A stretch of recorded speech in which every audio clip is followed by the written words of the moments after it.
तो हेलो दोस्तों, हम जुड़ चुके हैं आपके साथ आपके अपने channel physics bye Aditya sir पर।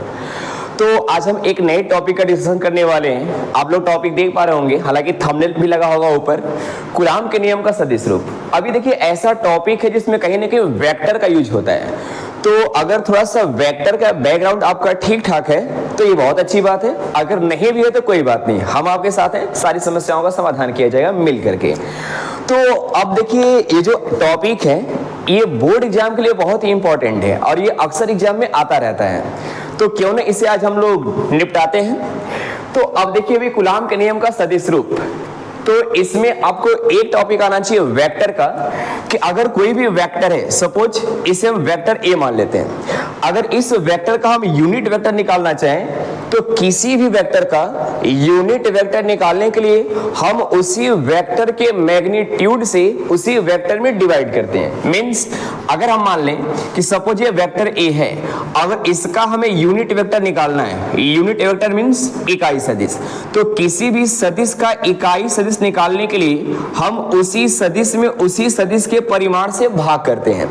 अगर कोई भी सदिश है, सपोज इसे हम वेक्टर एफ मान लेते हैं, तो इसके मैग्नीट्यूड मींस इसके परिमाण को लिखने के देखिए दो रास्ते होते हैं, या तो इसे हम एफ लिखेंगे या फिर क्या लिखते हैं, तो मॉड ऑफ वेक्टर एफ लिखते हैं। तो अब ये वेक्टर ए है, तो वेक्टर ए के परिमाण को हमने क्या लिख दिया भाई, तो ए लिख दिया यहाँ पे। तो अब इसी आधार पर क्या हम ये कर सकते हैं कि अगर कहीं भी आर कैप होगा, आर कैप का मतलब इकाई सदिश, तो इस आर का हमने इकाई सदिश मान लिया, तो इसका हम कैसे डिवाइड कर सकते हैं, इसको हम लिख सकते हैं कि वेक्टर आर बटे में आर। अब ये आर क्या है, तो इसी वेक्टर का परिमाण है और ये क्या है, इसका इकाई सदिश है। तो उम्मीद है आपको पहले से भी पता होगा कि किसी भी सदिश का इकाई सदिश प्राप्त करने के लिए हम उसी सदिश में उसी सदिश के परिमाण से भाग करते हैं। तो अगर हम ये कहें कि ये यहाँ पे देखिए भाई, अच्छा कूलाम का नियम सभी को पता होगा, अगर हम कूलाम के नियम का सदिश रूप पढ़ रहे हैं, इट मींस कूलाम के नियम के कूलाम के नियम के बारे में आप पहले से पढ़कर आए होंगे। अब कूलाम का नियम होता क्या है, तो F इक्वल टू यहां से K और ये Q1 Q2 और डिवाइडेड में क्या होता है भाई, आर स्क्वायर। जहां पे Q1 और Q2 क्या है भाई, तो दो बिंदु आवेश हैं और ये दोनों के दोनों आवेश स्थिर होना चाहिए। स्थिर होने का मतलब रेस्ट में होना चाहिए। और ये R क्या है, तो दोनों चार्ज पार्टिकल के बीच का डिस्टेंस है। और याद रखिएगा कि ये जो डिस्टेंस है ये Q1 आवेश के सेंटर से Q2 आवेश के सेंटर तक, इट मींस पहले आवेश के केंद्र से दूसरे आवेश के केंद्र तक की दूरी क्या है भाई, तो आर स्क्वायर है। अगर इसमें देखा जाए तो यहां से दो निष्कर्ष हम लोग निकालते हैं कि जो Fe है ये चार्ज के गुणनफल के अनुक्रमानुपाती होता है और इसके बीच का जो डिस्टेंस मींस जो r है, ये r के क्या होता है भाई, तो इनवर्सली प्रोपोर्शनल टू होता है। अब इसे हम लोग क्या बोलते हैं, तो इसी को हम बोलते हैं व्युत्क्रम वर्ग का नियम, माने इनवर्स स्क्वायर लॉ, जो कि कूलाम का नियम उसको पालन करता है। अब यहाँ पे डायग्राम में आप देख पा रहे होंगे कि यहाँ पे Q1 आवेश है, ये Q2 आवेश है और इनके बीच की दूरी क्या मान लिया गया है, r। अब हम यह भी जानते हैं कि अगर दो धनात्मक आवेश हो तो धनात्मक आवेशों में बल कैसा लगता है, तो प्रतिकर्षणात्मक माने रिपल्सिव इन नेचर लगता है। तो अब यह भी आवेश है और यह भी आवेश है, यह भी पॉजिटिव है और यह भी पॉजिटिव है, तो धनात्मक आवेशों में जो बल लगेगा ये बल रिपल्सिव इन नेचर होता है, माने प्रतिकर्षणात्मक प्रवृत्ति का होता है। या फिर यहाँ पे माइनस आवेश हो और यह भी माइनस आवेश हो, तो इन दोनों में जो बल लगेगा वह भी कैसा होगा भाई, तो प्रतिकर्षणात्मक होगा। अगर इसमें एक प्लस हो और दूसरा क्या हो, माइनस हो, तो इसमें बल कैसा लगेगा भाई, तो अब ये बल देखिए अट्रैक्टिव इन नेचर होगा, माने आकर्षणात्मक प्रवृत्ति का होगा।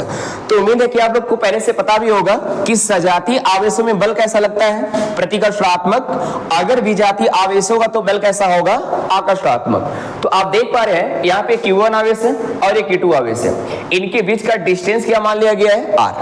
अब ये Q1 आवेश इस Q2 आवेश पर F2 बल लगा रहा है। अगर बाकी वीडियो अगर आप देखिएगा, किसी बुक में देखिएगा, तो यहाँ पे F12 या F21 ऐसा कुछ लिखा गया है, भाड़ में गया वो, हम इसे क्या मान लेते हैं, F2, इसे क्या मान लेते हैं हम लोग, F1। अगर ये F2 बल लगा रहा है तो लगा कौन रहा होगा भाई, तो Q1 आवेश। तब यहाँ पे लिखे भी हैं कि माना आवेश Q1 द्वारा आवेश Q2 पर लगा वैद्युत बल F2 है, माने Q1 इस Q2 पे जो बल लगा रहा है उस बल बल की वैल्यू क्या मान लिया हमने, F2। इसी प्रकार अभी अगर ये इस पर बल लगाएगा तो क्या इसको छोड़ देगा ना, हरगिज ना। अब इसके द्वारा भी इस पर बल लगेगा और ये जो इस पे बल लगा रहा है उस बल को हमने क्या मान लिया, F1। अब यहां पर देखिए हमने एक चीज माना हुआ है कि ये जो F2 के डायरेक्शन में हम यहाँ पे यूनिट वेक्टर मान रखे हैं। ये जो F2 है इसी के डायरेक्शन में हम यूनिट वेक्टर r कैप मान कर रखे हैं। अब यूनिट वेक्टर ही क्यों माने हम यहाँ पे r1 भी मान सकते थे, r2 भी मान सकते थे। अब यहाँ पे हम r कैप ही क्यों माने हैं, तो आपको पता होना चाहिए कि जहां r कैप माना गया है, r कैप का मतलब इकाई सदिश, और किसी भी इकाई सदिश का परिमाण 1 होता है और हम 1 से किसी भी संख्या में गुणा कर दें तो उसके परिमाण पर कोई प्रभाव नहीं पड़ता है। इसलिए हम सुविधा के लिए क्या मान लिए भाई, तो r कैप मान लिए।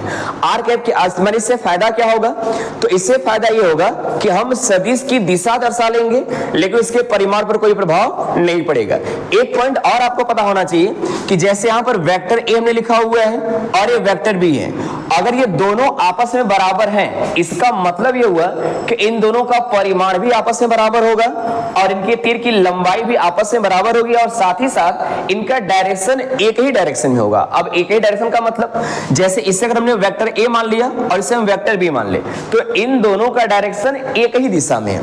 तो अगर अपोजिट होगा तो क्या करेंगे भाई, जैसे मान लीजिए कि एक इधर है और दूसरा ठीक इसके विपरीत दिशा में होगा तो हमें क्या लगाना पड़ेगा, माइनस।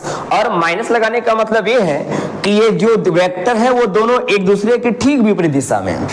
तो अगर देखा जाए तो Q1 आवेश Q2 आवेश पे जो F2 बल लगा रहा है इसकी दिशा ये है। अगर हम यहाँ पे दर्शाना चाहें तो इसे हम मान लेते हैं F2 और ये न्यूटन के तृतीय नियम का पालन करता है। माने पहला आवेश दूसरे आवेश पर जितना बल लगाएगा दूसरा आवेश भी पहले आवेश पर उतना ही बल लगाएगा लेकिन विपरीत दिशा में। तो यहाँ पे जो F1 होगा इस F1 की वैल्यू तो F2 के बराबर होगी लेकिन इन दोनों की दिशा एक दूसरे के ठीक विपरीत होगी। और जब एक दूसरे के विपरीत होगा जैसे हम वेक्टर फॉर्म में लिखेंगे तो इस केस में क्या करना पड़ेगा भाई, तो हमें किसी एक में माइनस लगाना पड़ेगा, या तो हम यहाँ माइनस लगाएं या फिर हम यहाँ माइनस लगाएं। और ये माइनस लगाने का सेंस केवल इतना ही है कि ये दोनों के दोनों वेक्टर एक दूसरे के ठीक विपरीत दिशा में होंगे। तो उम्मीद है कि इतनी बातें आपको समझ में आ रही होंगी। अब आगे बढ़ते हैं हम लोग और इसको फटाक से खत्म करते हैं। तो अब देखिए हमने मान लिया है भाई ये सारी बातें आपको यहाँ पे लिखी गई जो भी अभी तक मैंने आपको समझाया है। इसके बाद कूलाम का नियम। अब कूलाम का नियम ये कहता है कि जो वैद्युत बल है जिसे हम ये मान रखे हैं कि Q1 आवेश द्वारा Q2 पर लगा वैद्युत बल और उस बल को हमने क्या मान लिया है भाई, F2। तो अगर हम इस F2 का मान लिखना चाहें, आप चाहे तो यहाँ पे लिख सकते हैं कूलाम के नियम से Q1 आवेश द्वारा Q2 आवेश पर लगा बल और उस बल को हमने क्या मान रखा है, F2।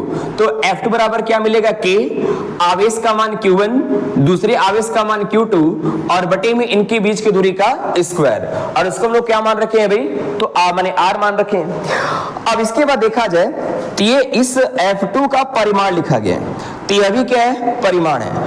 अगर हम इसे वेक्टर बनाना चाहें तो हमें इसे भी वेक्टर बनाना पड़ेगा। अब इसे वेक्टर बनाने के लिए हम इसके ऊपर क्या लगाएंगे, तीर का निशान। अब इसे वेक्टर बनाने के लिए हम क्या करें, तो अगर हम इसमें r कैप से मल्टीप्लाई कर दें तो क्या इसके परिमाण पर कोई प्रभाव पड़ेगा भाई, नहीं पड़ेगा। अच्छा r कैप से मल्टीप्लाई करने के बाद फायदा क्या हुआ, तो इस r कैप की दिशा हम F2 के डायरेक्शन में मान कर रखे हैं। अच्छा जब F2 के डायरेक्शन में है तो जैसे हमने इससे मल्टीप्लाई किया तो इसका हमें डायरेक्शन मिल गया और वो डायरेक्शन किधर है भाई, तो F2 की दिशा में। तो ये दोनों आपस में क्या हो गए, अब बराबर हो गए। और हम जानते हैं कि r कैप बराबर क्या होगा, तो वेक्टर r और बटे में क्या होगा भाई, R होगा। तो हम यहां से लिख देंगे कि F2 बराबर, अब इससे F2 नहीं अब पढ़ेंगे वेक्टर F2।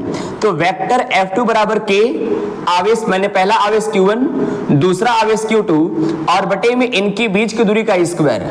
और जहां पर R कैप लिखा हुआ है वहां पे क्या लिखेंगे हम, यहां पे लिखेंगे वेक्टर R और बटे में क्या मिल जाएगा भाई, तो वेक्टर R का परिमाण। अब यहाँ पे अगर हम ऐसे का इसका मतलब ये नहीं कि दोनों के बीच में क्रॉस लगा हुआ है तो हम इसको हटा ही देते हैं ताकि आपको कोई कंफ्यूजन ना हो। तो अब यहां से क्या लिखेंगे भाई, ये बन जाएगा वेक्टर F2 बराबर क्या होगा भाई, तो कहेंगे K Q1 Q2 और बटे में R स्क्वायर देखिए पहले से है और इसका पावर भी 1 है। और जब दोनों पावर को आपस में जोड़ेंगे तो क्या मिल जाएगा, तो कहेंगे R के पावर में 3 मिल गया। और यहाँ पे क्या मिल जाएगा, तो कहेंगे वेक्टर R। अब ये देखिए गुलाम के नियम का सदिश रूप हो गया। हमने F2 का मान लिख लिया है। अगर इसी आधार पर हम F1 का मान लिखना चाहें तो हम यहाँ पे लिख देंगे भाई इसी प्रकार। अब ये F1 और F2 दोनों एक दूसरे के अपोजिट हैं। और जब दोनों एक दूसरे के अपोजिट होंगे तो जब इसे हम वेक्टर बनाएंगे तो यहाँ पे लिखेंगे हम क्या लिखेंगे भाई, तो कहेंगे K पहला आवेश Q1 दूसरा आवेश Q2 और बटे में इनकी बीच की दूरी का स्क्वायर। तो अगर हम इसी तरह से सॉल्व करेंगे तो वैल्यू यही आएगी। तो क्यों यहाँ पे हम R के पावर में 3 लिख दें और यहाँ पे क्या कर दें, R कैप कर दें। लेकिन ये देखिए तरीका गलत है। अच्छा गलत क्यों है भाई, क्योंकि जो हमने इसका डायरेक्शन दिया हुआ है वही डायरेक्शन अब देखिए इसका भी मिल गया। तो ये दोनों एक दूसरे के अपोजिट हैं, इसलिए हमें यहाँ पे क्या लगाना पड़ेगा, माइनस। तो ये देखिए कूलाम के नियम का सदिश रूप है। तो ये वीडियो आपको कैसा लगा आप कमेंट सेक्शन में जरूर बताइएगा। इसके बाद आपको वीडियो कैसे चाहिए आप अपनी राय जरूर बताइए। Thank you.